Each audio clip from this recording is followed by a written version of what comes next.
A quiet kind of tension appears in moments most people would not even notice. You are overwhelmed, tired, carrying too much. You know, at least intellectually, that support is available. Someone could help. Someone has even offered. The situation does not require heroism. It does not require you to hold everything alone.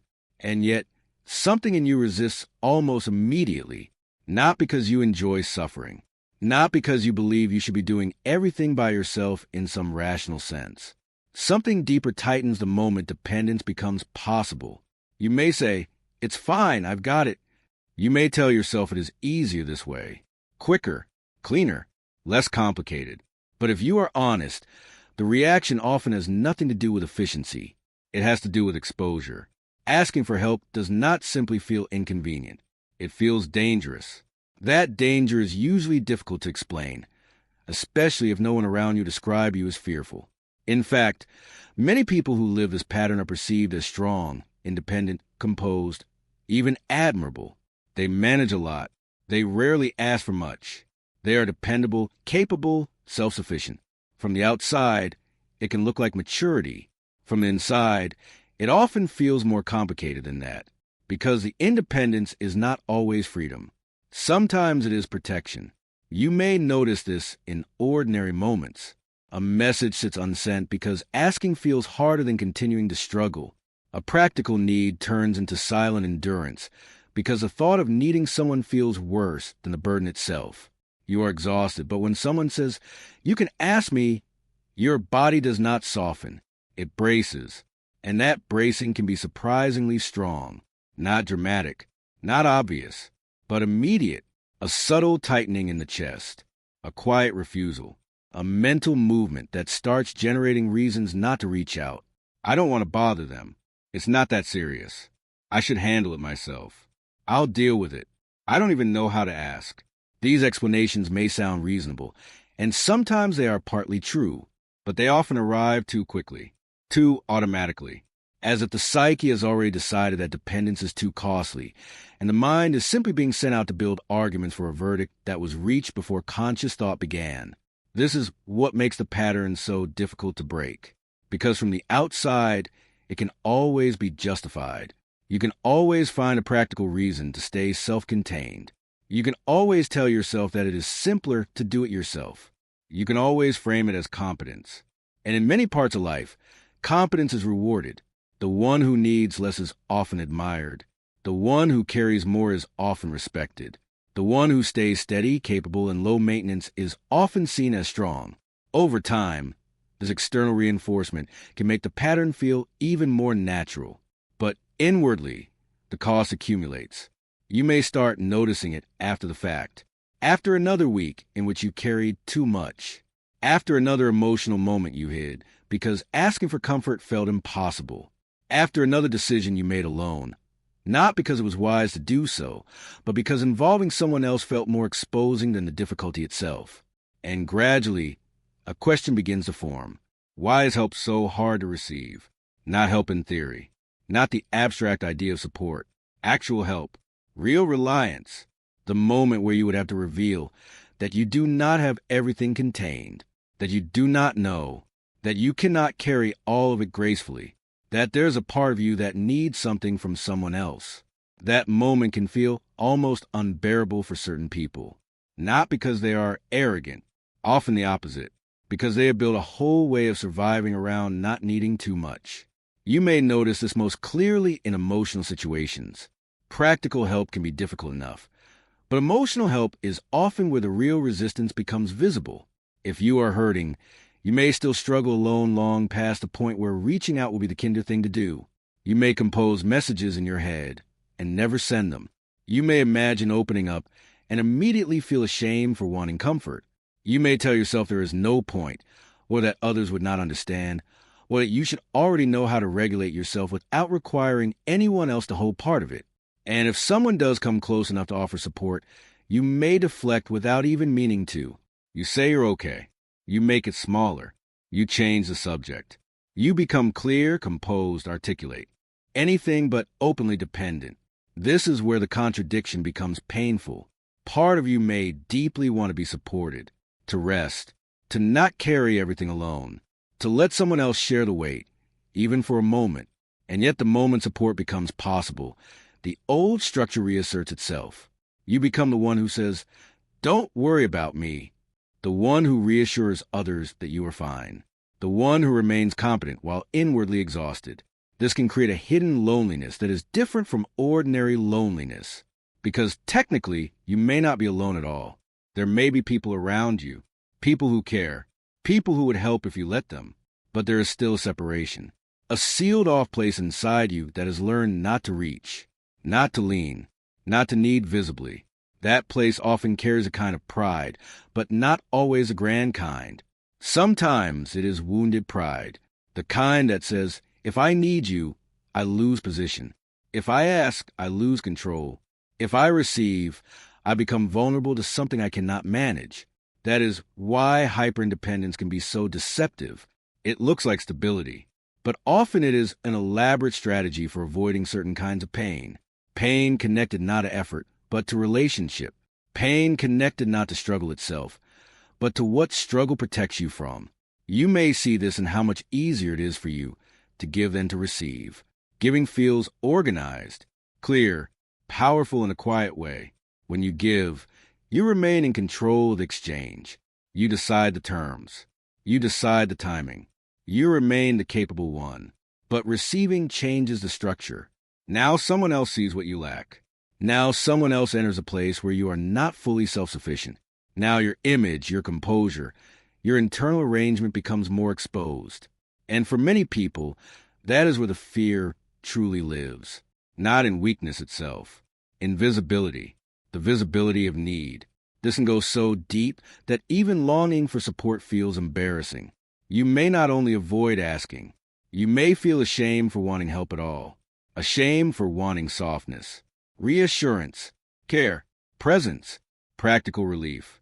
You may secretly judge in yourself the very thing you would offer compassionately to someone else. That asymmetry is important. It reveals that this is not a neutral preference. It is a pattern, a deep one that changes how you inhabit relationships, how you carry stress, how you let love reach you, how much of life you insist on managing alone. And because the pattern is often highly functional on the outside, it can remain invisible for years. You may simply call yourself independent, low maintenance, private, strong, and perhaps parts of that are true. But eventually, something begins to ache beneath the strength. You start to realize that doing everything alone is not only tiring, it is shaping the very form of your life. It determines how close people can get, how much support can actually reach you, how often your pain remains private, how many burdens become permanent simply because receiving help feels harder than carrying them. That realization can be sobering because it means the issue is no longer just style. It is structure.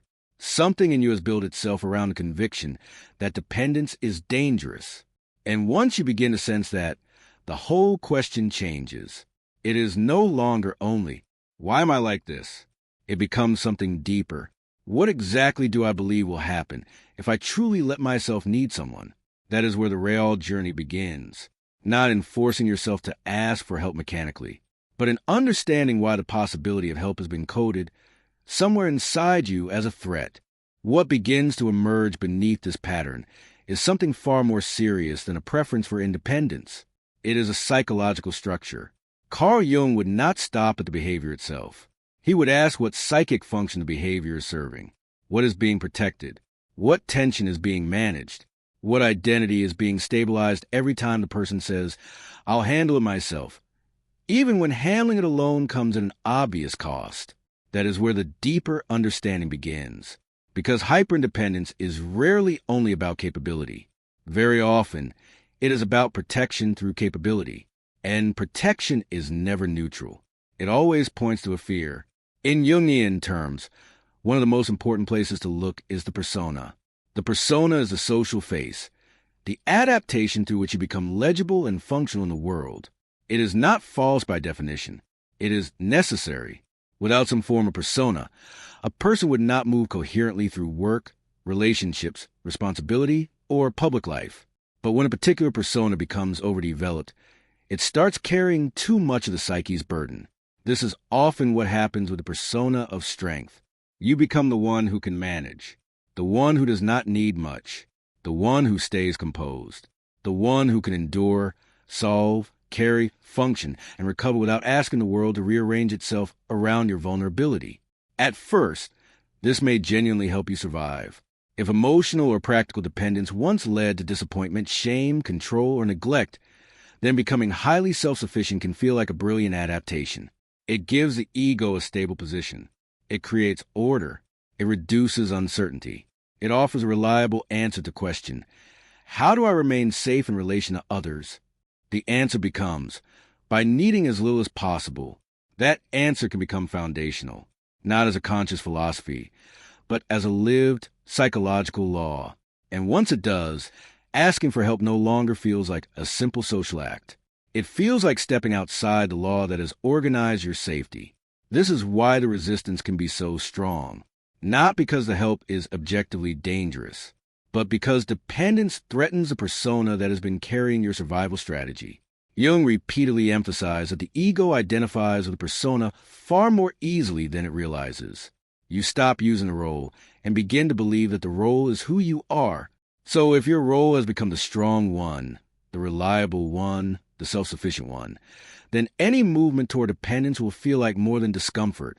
It will feel like identity loss. To ask for help would mean not only receiving support, it would mean stepping out of the image through which you have remained coherent. That image may be admired by others. In fact, that often makes the pattern stronger. People trust you because you seem solid. They lean on you because you rarely collapse. They describe you as mature, capable, stable, independent. And because the world rewards a persona, the psyche becomes even more invested in maintaining it. What gets hidden, then, is not only weakness in the simple sense. What gets hidden is need for help, need for reassurance, need for practical support, need for witnessing, softness, or relief. Those needs often move into the shadow. This is one of the most important Jungian insights here. The shadow does not contain only what is ugly or aggressive or shameful in an obvious way. It contains everything the conscious self has not allowed into identity. If your conscious self-image is built around strength and self-containment, then dependency, tenderness, exhaustion, and the wish to be carried becomes shadow material. That changes the emotional tone completely, because now, when help is available, it does not only touch a need, it touches a shadowed need. And shadowed needs do not feel simple. They often feel humiliating, dangerous, embarrassing, morally suspect, too much. This is why asking for help can trigger shame before it even triggers relief. The shame is not coming from the present moment alone. It is coming from the psyche's existing arrangement. A disowned part of you is being activated. A part that says, I cannot do this alone, or I want someone to hold some of this with me, or I need. And if that part has been exiled from identity for years, it will not re-enter consciousness peacefully. It will arrive under tension. Jung would likely understand this through the lens of complexes as well. A complex is not just a memory. It is an emotionally charged cluster of associations, effects, beliefs, and reactions that becomes activated in particular situations. If dependence is linked in your psyche with humiliation, betrayal, exposure, disappointment, or control, then the very act of asking will trigger far more than the immediate context warrants. You are not only asking for help with the present issue, you are unconsciously re-entering every older emotional field in which need was costly. That is why the reaction can feel disproportionate. A simple request seems enormous. A small vulnerability feels overwhelming. You know rationally that the person in front of you is kind, trustworthy, maybe even eager to support you, and yet your body still reacts as if something irreversible is about to happen. That split between rational knowledge and emotional reality is one of the hallmarks of a complex. The present is not being lived only as the present. It is being filtered through older psychic structures. This also explains why receiving help can feel worse than struggling. Struggle is painful, yes, but it is familiar. It allows the persona of competence to remain intact. It keeps the ego in the role it knows how to inhabit. The burden may be heavy, but the structure remains coherent. Help disrupts that structure. Now, someone else can see your limitation. Now control is partially shared. Now your self-sufficient image may no longer be complete. Now a different truth becomes visible. And if the ego has long equated visibility of need with danger, then support itself becomes threatening. Jung was very clear that what is unconscious governs us most strongly. If the need for help remains largely unconscious or disowned, it does not disappear. It continues shaping behavior from beneath awareness. You may then find yourself repeatedly exhausted, resentful, isolated, and privately overwhelmed, while still defending the very structure that keeps you that way. This is why hyperindependence can become self-reinforcing. You do everything alone, which confirms your belief that you must do everything alone. Others stop offering because you seem so capable, which confirms your fear that no one will really support you. Or others offer and you decline, then later feel unseen or unsupported, which further deepens the belief that reliance is impossible. The whole pattern becomes a closed system, and because it is coherent, the ego mistakes coherence for truth. But Jung would push further. He would ask what this adaptation is costing the soul, because every one-sided development creates imbalance. If strength is overdeveloped consciously, vulnerability often becomes trapped in the unconscious. If competence is overdeveloped, receptivity weakens. If control dominates, surrender becomes terrifying, and the psyche suffers when its opposites are split too violently apart. In this case, the split is between agency and receptivity. You may know how to act, provide, solve, and endure, but do you know how to receive? Not in theory. Psychologically, do you know how to allow support without feeling diminished by it? Do you know how to let love arrive in a form that does not depend on your usefulness? Do you know how to remain yourself when you are not the one holding the weight? These are not small questions. They cut directly into the structure of the self. Because for many people, the hidden fear is not simply, what if I ask and they say no? It is something deeper. What if they say yes, and I have to become someone who can actually receive? That is far more threatening for a psyche organized around self-protection through distance. There is also an often hidden fear of obligation here. If support once came with control, emotional debt, intrusion, or loss of autonomy, then receiving becomes psychologically expensive. The psyche learns that help is never just help. It comes with strings, surveillance, entitlement, or future cost. Even if the current reality is different, the old law remains active until it is consciously examined. This is why some people feel safest not because they are strong, but because they are unreachable. If no one carries you, no one can drop you. If no one helps you, no one can control the terms. If no one sees your need, no one can use it against you. These are not trivial fears. They explain why the persona of strength can feel sacred. It is protecting the psyche from more than inconvenience. It is protecting it from remembered danger. But as Jung would remind us, what once protected us can become what confines us. At some point, the adaptation that preserves psychic survival begins blocking further development. The person can no longer receive enough of life. Relationships remain partial. Love cannot fully enter. Rest cannot fully arrive. The self remains organized around defended competence rather than wholeness. And wholeness, for Jung, always includes a rejected opposite. The strong one must discover the part that can be held.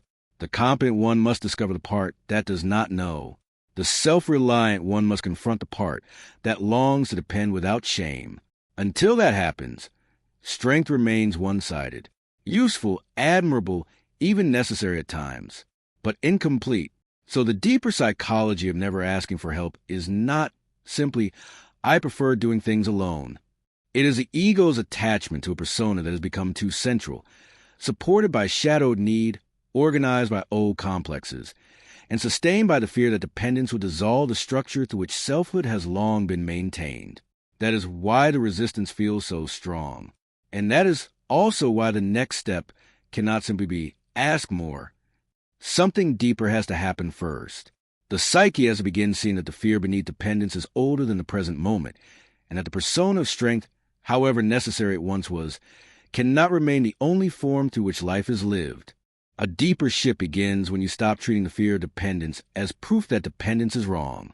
That is the turning point. Because as long as the fear remains unquestioned, the old structure keeps its authority. You continue living as though discomfort were evidence of danger. You continue carrying too much, saying too little, declining help before it can even become real, and then wondering why your life feels heavier than it has to. But once you begin to see that the fear belongs to an older psychological arrangement, something new becomes possible. You can begin staying present when support approaches, not forcing yourself to become openly dependent all at once, not violating your own nervous system, but remaining in the moment long enough to notice what actually happens when someone is willing to help. This matters because the old reaction is usually fast. Someone offers something real, and your psyche moves to close the door before the offer can land. The mind supplies reasons. The body tightens. The persona of strength steps forward.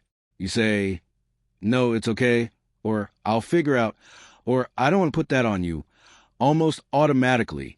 Earlier, that movement may have felt invisible. Now, the work is to slow it down enough to witness it. You begin to notice the exact second when support starts feeling dangerous.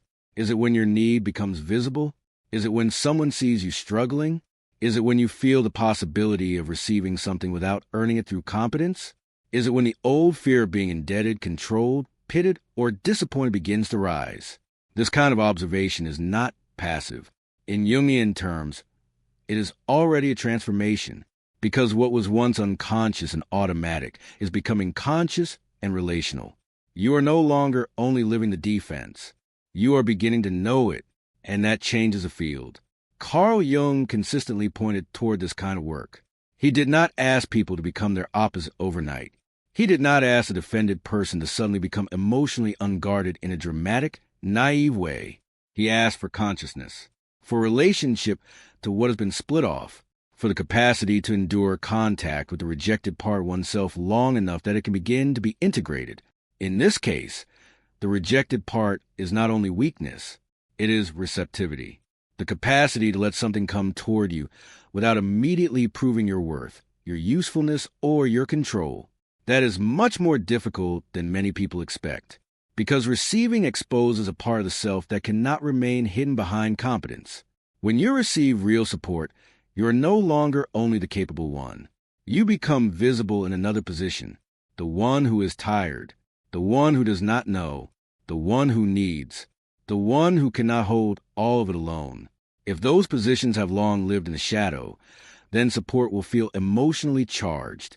So the work of integration is not simply ask for more help. It is learning how to tolerate being in those positions without collapsing into shame. That often starts very small, smaller than the mind wants. You may not begin with your deepest wound or your most vulnerable need. You may begin by not rushing to refuse a simple offer. Someone says, "I can help with that," and instead of answering immediately from the old persona, you pause. That pause is not trivial. It gives the psyche a chance to register that another possibility exists. Maybe you still feel the discomfort. Maybe part of you still wants to refuse. But for one moment, you remain there. And in that remaining, something becomes available that was previously impossible. Choice. This is where the old structure begins to loosen. Not because the fear disappears, but because it is no longer the only force in the room. You can feel the fear and still decide not to obey it automatically. That is the beginning of freedom. Over time, that same process can widen. You may begin allowing people to do small things for you without immediately compensating for it, without rushing to restore balance, without turning every act of care into a debt you must instantly repay.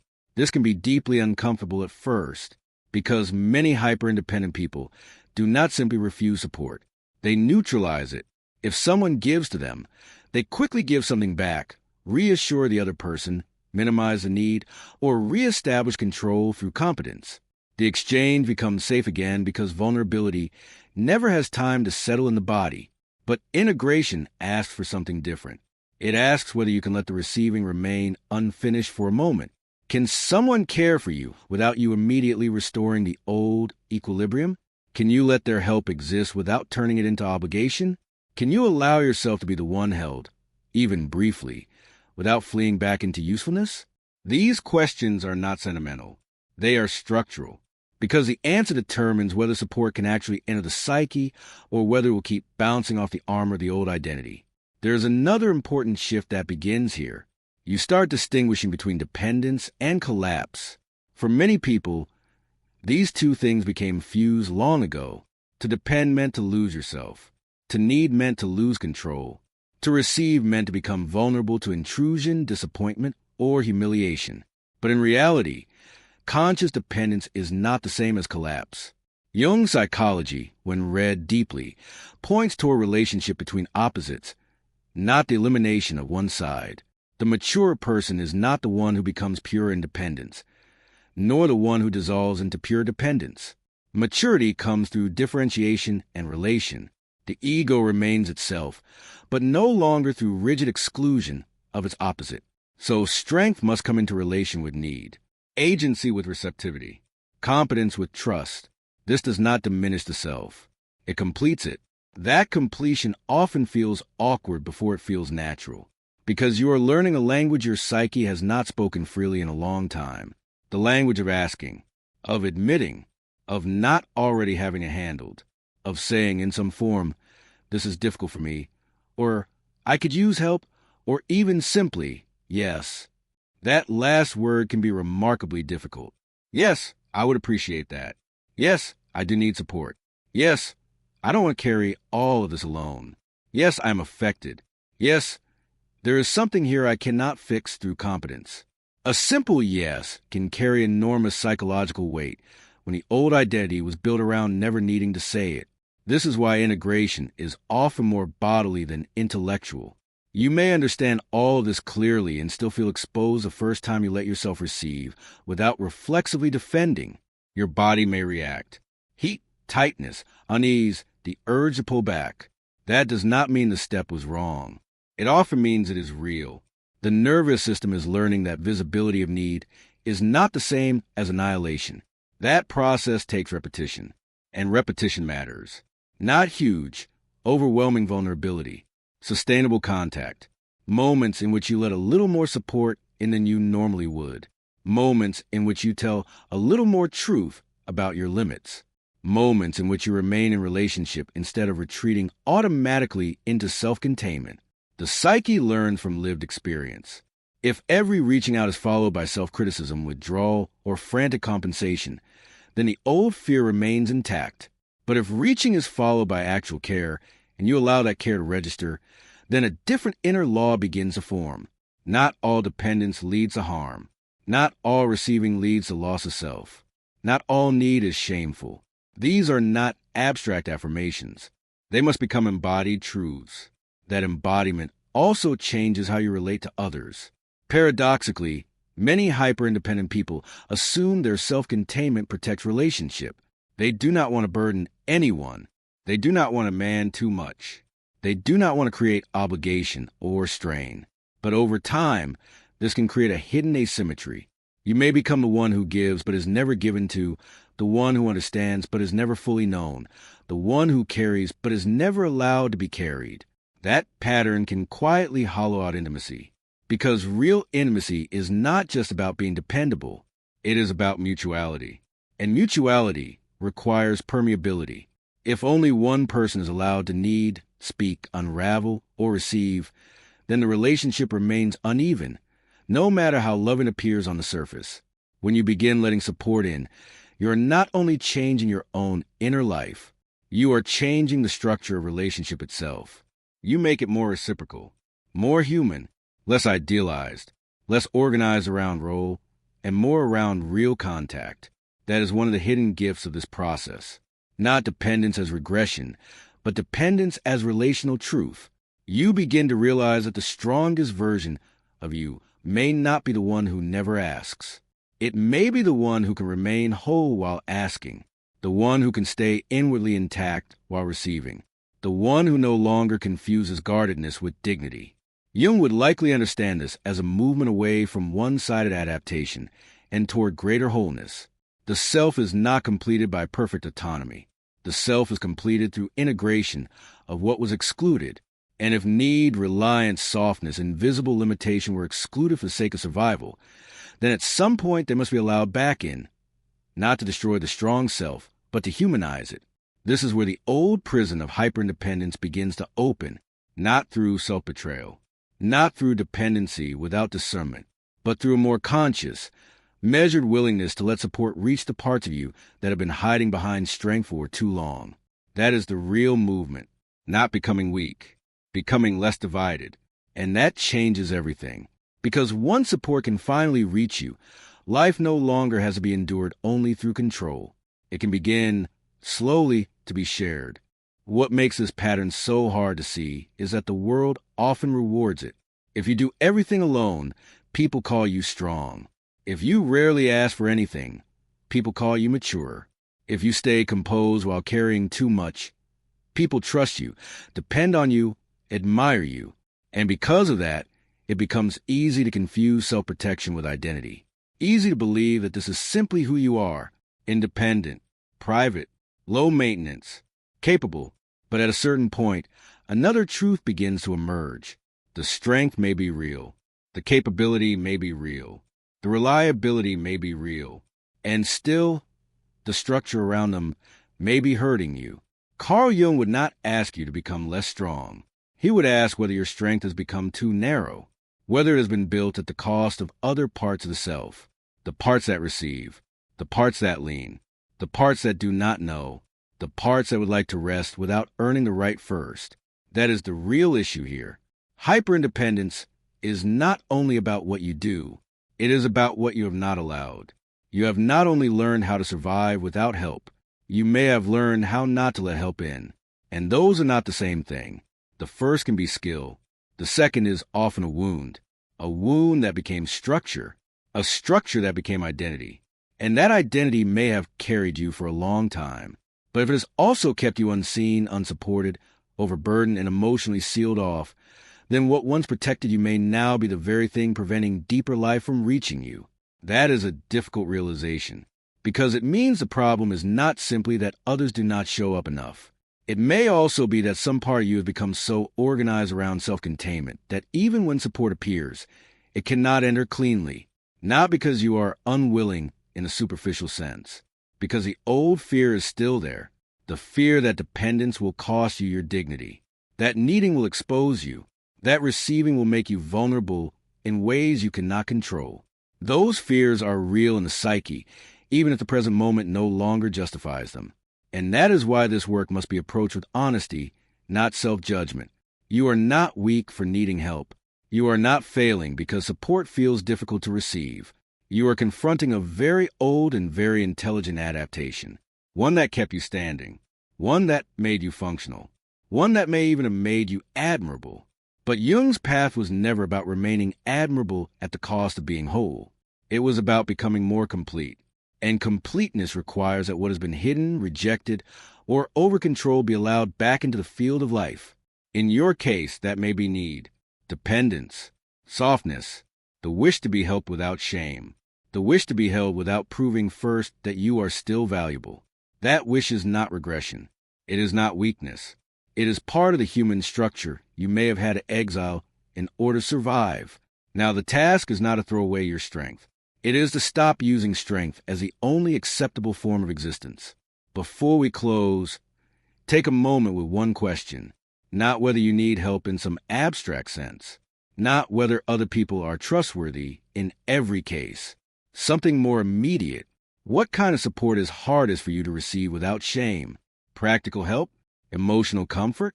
Reassurance? Being cared for when you are tired? Being seen while you're struggling? Stay with that question, because the answer will show you exactly where the persona of strength is still guarding a hidden wound. If this resonates, write in the comments one thing you almost never ask for, even when you need it. Not to force yourself, just to name the place where the old structure still holds power.